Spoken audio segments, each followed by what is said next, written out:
अस्सलाम वालेकुम स्टूडेंट्स। आज के इस लेक्चर में केमिस्ट्री के बेसिक डेफिनेशन में से या बेसिक कॉन्सेप्ट में से जो टॉपिक डिस्कस करने जा रहे हैं उस टॉपिक का नाम है लॉ ऑफ डेफिनेट कंपोजिशन या फिर लॉ ऑफ डेफिनेट प्रोपोर्शन।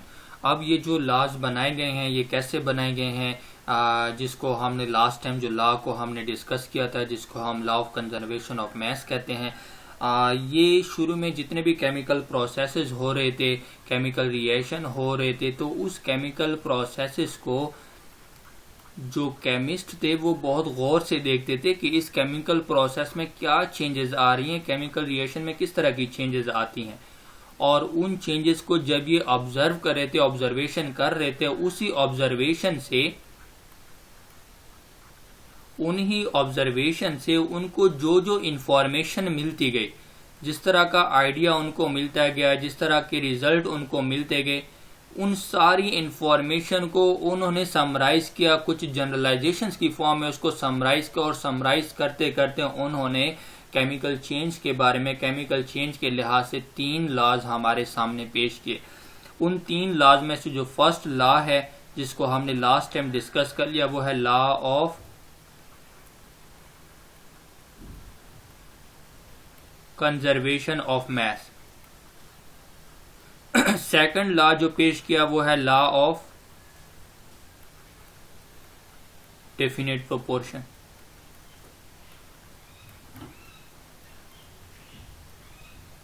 और थर्ड लॉ भी केमिकल चेंज के लिहाज से ही है जिसको हम कहते हैं लॉ ऑफ मल्टीपल प्रोपोर्शन। ये 3 लॉज उन्होंने केमिकल चेंज को, केमिकल रिएक्शन को ऑब्जर्व करके, उनका मुशाहिदा करके ये बनाए गए हैं। इन तीनों लॉज को अब मजमूई तौर पर हम कहते हैं लॉज ऑफ केमिकल चेंज। ये हैं लॉज ऑफ केमिकल चेंज, ये तीनों। अब ये जो लॉज ऑफ केमिकल चेंज है ये इन्हीं लॉज ऑफ केमिकल चेंज की बुनियाद पर आगे एटॉमिक थ्योरी को डेवलप किया गया। एटॉमिक थ्योरी को इन लॉज की बुनियाद पर डेवलप किया गया। जब केमिकल रिएक्शंस की ऑब्जर्वेशन होती गई, उससे इंफॉर्मेशन लेते गए उस चेंज से, तो 3 तरह के लॉ पेश किए। उन लॉज को हमने लॉज ऑफ केमिकल चेंज का नाम दे दिया, और इन्हीं लॉज ऑफ केमिकल चेंज की बुनियाद पर आगे जाके एटॉमिक थ्योरी को डेवलप किया गया। अब ये जो केमिकल चेंज आ रहा था, केमिकल चेंज किस तरह का था, इसको मुख्तलिफ केमिस्ट ने इसको स्टडी किया। उनमें से जो एक फ्रेंच केमिस्ट है, वो है एंटोइन लिवाइजर, जिन्होंने 1789 में ऑब्जर्व किया कि ड्यूरिंग केमिकल रिएक्शन, कोई भी केमिकल रिएक्शन होता है तो टोटल मास हमेशा कंजर्व रहता है, टोटल मास हमेशा कांस्टेंट रहता है। Total mass remains constant. कोई भी केमिकल रिएक्शन करवा रहे हैं उस केमिकल रिएक्शन में हमेशा मास कांस्टेंट रहता है। अब ये ही लॉ जो इन्होंने पेश किया था, इस टोटल मास रिमेन्स कांस्टेंट में, यानी law of conservation of mass में, इन्होंने मैथ को अप्लाई किया था, मैथमेटिकल ऑपरेशन यानी मैथमेटिकल प्रोसेस को अप्लाई किया था। तो ये पहला शख्स था जिसने कामयाबी से केमिकल प्रोसेसेस में मैथ को अप्लाई किया और कामयाब हो गए थे।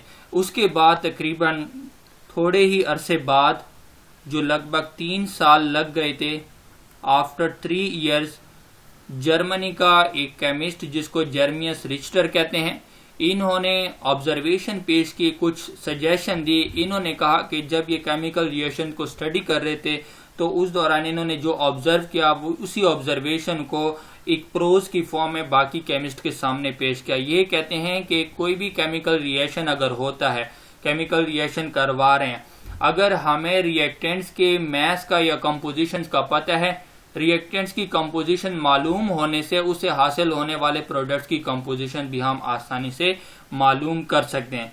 यानी इन्होंने एक अपने ही अंदाज में किस लॉ को पेश किया, लॉ ऑफ डेफिनेट प्रोपोर्शंस को।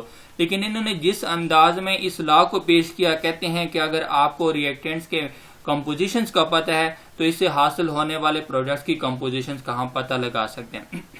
इन्होंने उस वक्त जो प्रोज पेश किया था वो समझने में, पढ़ने में थोड़ा सा डिफिकल्ट था, और इसी डिफिकल्टी की वजह से केमिस्ट जब उसको पढ़ने लगे और इसका कॉन्सेप्ट अच्छे तरीके से ना समझ पाए तो केमिस्ट ने इसी डिफ़िकल्टी की वजह से, इसके प्रोज की डिफ़िकल्टी यानी पढ़ने में मुश्किलात की वजह से केमिस्ट ने इनके सजेशंस की तरफ ज़्यादा तवज्जो ना दी और इनकी ये जो सजेशन थी वो आगे कामयाब होकर आगे की तरफ ना आई। और इसी कॉन्सेप्ट को जो जर्मियस रिश्टर ने पेश किया था किसी नए अंदाज में, एक और जो केमिस्ट हैं जिसको हम जोसेफ प्रूस्ट कहते हैं, ये फ्रेंच के थे और फ्रेंच केमिस्ट थे, और इन्होंने तकरीबन इसके जर्मियस रिश्टर के काम के 7 साल बाद 7 साल लगे थे, आफ्टर 7 ईयर्स।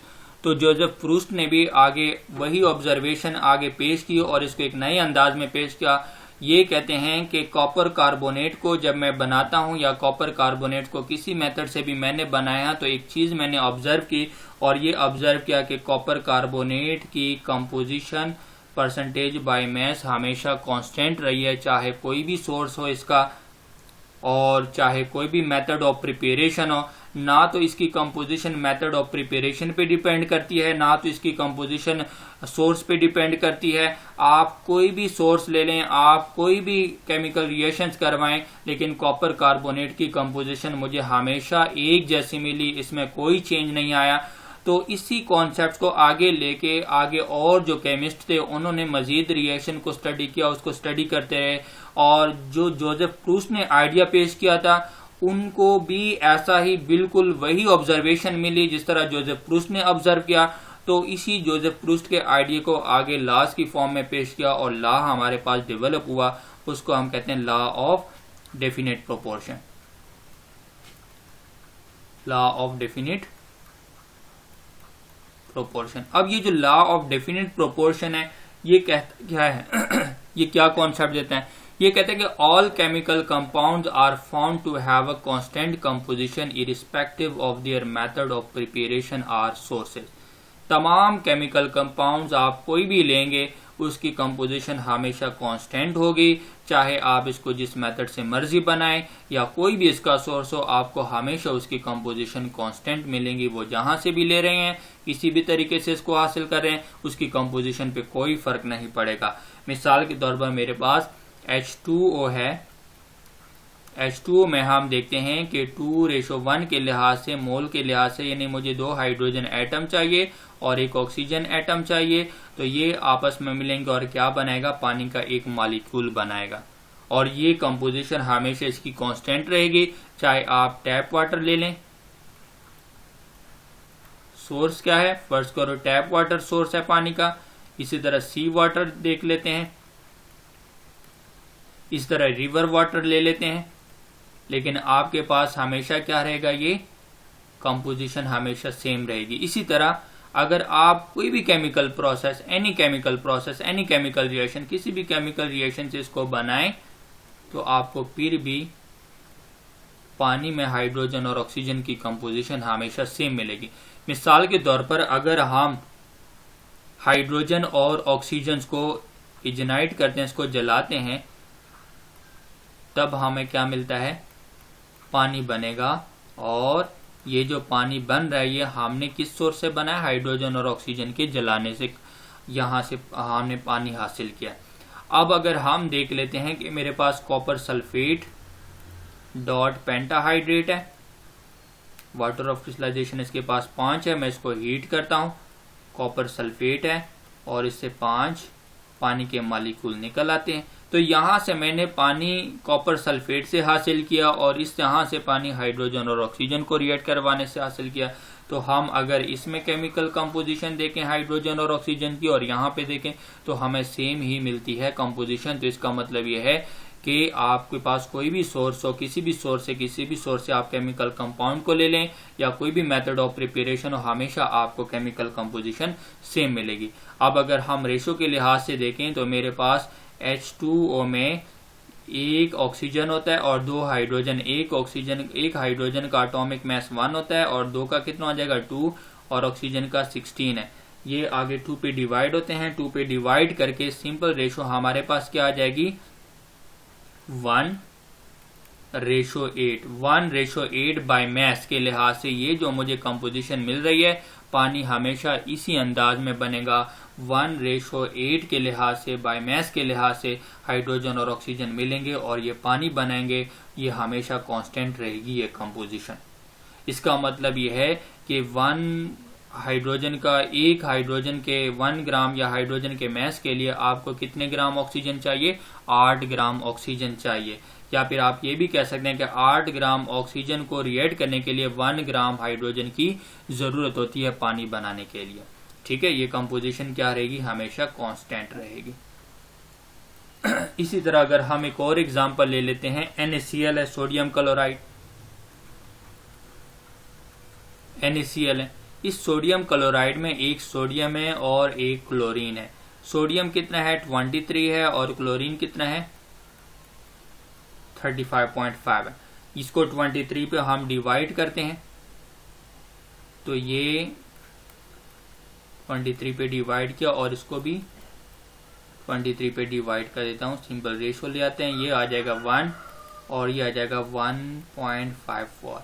तो ये कहते हैं कि NaCl बनाने के लिए हमें 1 ग्राम सोडियम और 1.54 ग्राम क्लोरीन चाहिए। इसी रेशो में ये रिएक्ट करेंगे और हमेशा आपको कितना मिलेगा NaCl?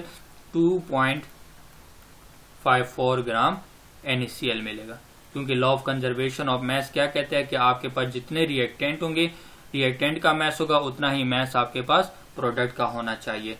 अब हम यहाँ पे देख सकते हैं कि आप किसी भी रेशो के लिहाज से आप सोडियम और क्लोरीन को लेंगे, लेकिन उनमें से हमेशा ये 1:1.54 के हिसाब से ये रिएक्ट करेगा और जो एक्सेस अमाउंट में होगा वो पीछे रह जाएगा सोडियम और क्लोरीन, और ये इस अंदाज में रिएक्ट करके NaCl बनाएंगे और ये कंपोजिशन हमेशा कांस्टेंट रहेगी।